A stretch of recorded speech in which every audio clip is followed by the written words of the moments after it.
اچھا جی، لاسٹ ہمارا کلپ ختم ہوا تھا کہ قابل دید مقامات کون کون سے ہیں۔ مال روڈ کے علاوہ پنڈی پوائنٹ، کشمیر پوائنٹ، باغ شہیداں، یہ قابل دید مقامات ہیں۔ دید کا مطلب ہوتا ہے نظر، دیکھنا، تو دیکھنے کے قابل ہیں یہ مقامات۔ یعنی کہ کچھ علاقے ایسے ہوتے ہیں، کچھ جگہیں ایسی ہوتی ہیں کہ ہم کہتے ہیں کہ بس ٹھیک ہے، لیکن کچھ جگہیں ایسی ہوتی ہیں کہ ہم دوسروں کو بھی کہتے ہیں کہ آپ ضرور دیکھنا، دیکھنے سے تعلق رکھتی ہیں، تو قابل دید مقامات ہیں۔ مری کے گرد و نواح میں، گرد و نواح کا مطلب ہوتا ہے ارد گرد میں جو علاقے آتے ہیں۔ اب جیسے لاہور ہے، لاہور کے ارد گرد بہت سارے چھوٹے چھوٹے علاقے آتے ہیں، قصبے آتے ہیں، ٹاؤنز جنہیں کہا جاتا ہے۔ ان میں نیو مری ہے، جس کو پرانا نام پتریاٹا کہا جاتا تھا، اب اس کا نام نیو مری کر دیا ہے۔ گھڑیال کیمپ ہے، بھوربن ہے، یہ بھی بڑی خوبصورت جگہ ہیں اور لوگ ادھر ضرور سیر کرنے جاتے ہیں۔ نیو مری کی تو ایک اور خاصیت ہے کہ وہاں چیئر لفٹ اور کیبل کار ہے، وہ سیاحوں کی دلچسپی کا محور ہیں، یعنی کہ اٹریکشن ہے لوگوں کے لیے، دلچسپی، انٹرسٹ کا باعث ہیں، مرکز ہیں۔ محور مطلب مرکز ہیں، یعنی کہ سینٹر آف اٹینشن ہے نیو مری۔ کیونکہ وہاں پر چیئر لفٹ اور کیبل کار ہے، ٹھیک ہے۔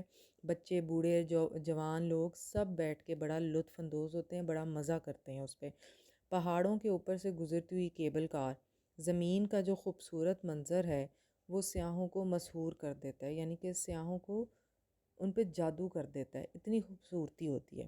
مری کے قریب گھوڑا گری کا مقام ہے، جہاں پر اسکاؤٹ کی تربیت کا، اسکاؤٹ کا مطلب ہے کہ بچے وہاں پر سیکھنے کیا جاتے ہیں، ان کی تربیت کیا ہوتی ہے، ان کو گھڑ سواری سکھائی جاتی ہے، تلوار، نیزہ بازی، یعنی کہ کامن زندگی کی چیزیں سکھائی جاتی ہیں۔ معروف اور مشہور لارنس کالج بھی ہے، جو انگریزی دور میں انگریز کے بچوں کو اور قیام پاکستان بننے کے بعد پاکستانی بچوں کے لیے تعلیم و تربیت کا مرکز ہے۔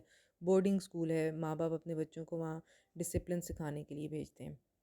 سرد ہواؤں، بلند و بالا درختوں، پرکشش پہاڑوں اور وقفے وقفے سے آتی جاتی بادلوں کی ٹولیوں کے بیچوں بیچ بل کھاتی سڑک جو ہے ایک، وہ مری کو ایبٹ آباد سے ملاتی ہے۔ اس سڑک کے توسط سے، اس سڑک کے ذریعے سے ہم ایوبیہ جا سکتے ہیں، خانس پور جا سکتے ہیں، باڑہ گلی جا سکتے ہیں، نتھیا گلی جا سکتے ہیں، ان خوبصورت جگہوں کی بھی سیر کی جا سکتی ہے۔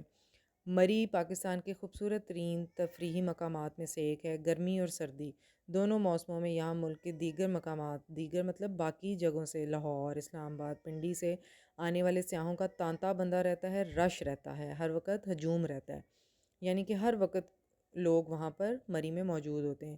یہ سیاح یہاں کے خالق کائنات کو بنانے والے اللہ تعالیٰ کی پیدا کردہ خوبصورت چیزوں کو دیکھتے ہیں، دل فریب مناظر جو آپ کے دل کو خوش کرتے ہیں، اپنے دلوں کو لبھاتے ہیں، یعنی کہ اپنے دلوں کو خوش کرتے ہیں، حیران کرتے ہیں۔